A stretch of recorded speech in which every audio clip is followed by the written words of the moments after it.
अग्नि में प्रविष्ट हुई। उनका प्रतिबिंब रूप सीता सामने बैठी। लक्ष्मण जी को भी पता नहीं चला। ओ कंदमूल फल लेकर आ गए, तभी सोने का मिर्ग घूमता है, सब बोलना। सीता जी ने देखा और कहा, किसी को नहीं देखा, केवल सीता को।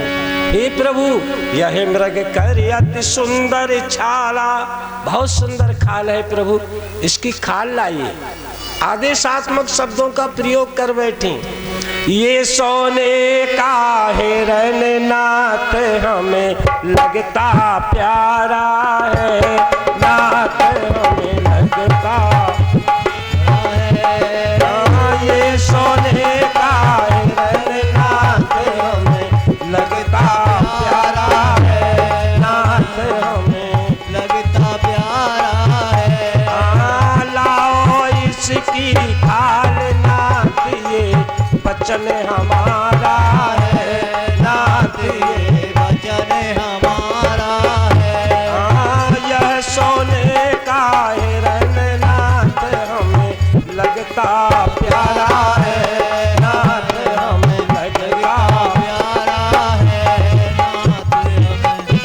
सोने का हिरन नाथ हमें लगता प्यारा है। कुटिया का श्रृंगार कुटिया का श्रृंगार करेंगे, ओ कुटिया का श्रृंगार करेंगे, कुटिया का श्रृंगार करेंगे। इस पे बैठ के ध्यान करेंगे, इस पे बैठ के ध्यान करेंगे। ओ ले जाएंगे साथ नाथ, ये वचन हमारा है, नाथ ये वचन हमारा है। हाँ, ये सोने का हिरन नाथ हमें लगता है, नाथ हमें लगता प्यारा है। ये सोने का हिरन नाथ हमें लगता प्यारा है। भगवान ने लक्ष्मण जी से कहा, सीता को देखे रहना, जाना नहीं कहीं, और हिरन के पीछे पीछे चल पड़े। बहुत दूर निकल गया। वहां जाकर भगवान ने जैसे ही उसको बाण मारा, पहले ले लक्ष्मण कर राम जैसी वाणी में, हे राम मुझे बचाओ, और फिर बार बार मनी मन प्रभु का नाम लेकर संसार से चला गया। लेकिन जनक नंदिनी बहुत डरी। उन्होंने लक्ष्मण जी से कहा, जाइए, आपके भ्राता श्री पुकारते हैं। लक्ष्मण जी ने समझाने की चेष्टा की, लेकिन मरम वचन जब सीता बोली, मरम से भरे हुए वचनों को कहा, तो हर प्रेरित लक्ष्मण मत डोली।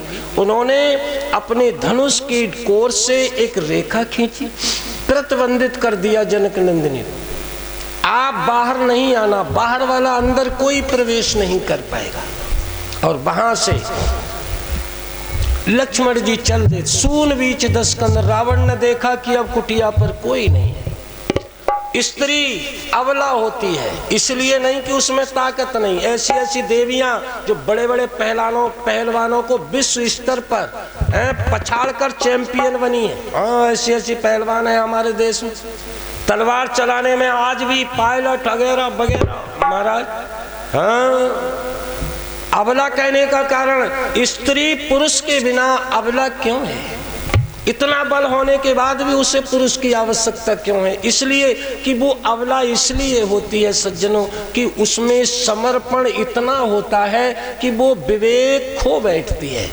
किसी ने कह दिया, तुम तो हमारी असली वाली माँ हो, तुम्हारे अलावा हमारा कोई नहीं, बस बह गई। फिर महाराज वो विवेक से काम नहीं करती, उनमें समर्पित हो जाती हैं। फिर पूरा जीवन अंगारे पर तपने जैसा बन जाता है उनका। इसीलिए उनको पुरुष में विवेक की प्रबलता होती है, स्त्री में समर्पण की। इसीलिए स्त्री को पुरुष की आवश्यकता है। बिना पुरुष के स्त्री, कोई मानो बुरा चाहे मान जाओ, बिना पुरुष के स्त्री अकेली है महाराज।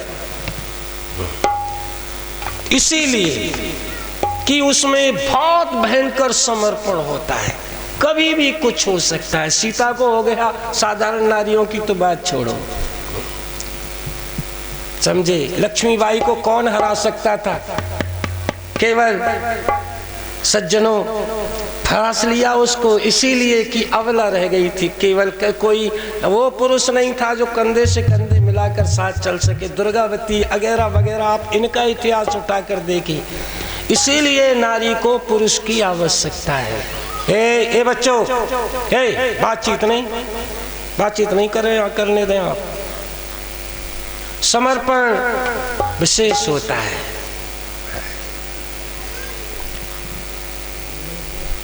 बोलिए नहीं बेटी। ओ सून बीच 10 कंदर देखा, पहुंच गया दूधो ना पूतो फल फला फला। महाराज ऐसे चमत्कारिक शब्दों का प्रयोग पढ़ा लिखा आदमी था। सीता जी बह गई, भीख देने आई। रेखा में से जब लपट निकली तो समझ गया कि ये भयंकर मामला है। वो कहता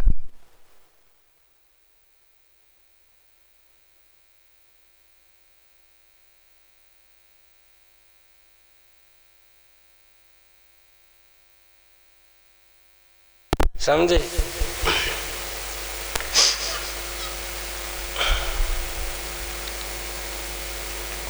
यार दिमाग से कथा न करी गई। लल्ला बता दियो।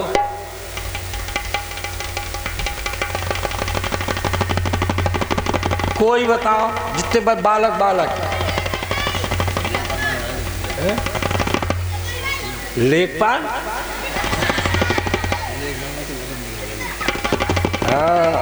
अब समझे, कुछ कान से ऊंचो सुनते हैं हम। अब समझ गए। हम समझ रहे लेखपाल आ गए।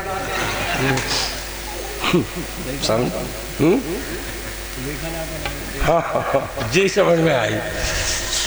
तो कहने लगा कि हम सन्यासी ठहरे, बंधी हुई भीख तो ले ही नहीं सकते देवी, और कोई घर देख लेंगे। ओ जैसे ही बहक गई, मैंने बताया नहीं, विवेक खत्म हुआ, समर्पण जागृत हो गया, बहक गई रेखा से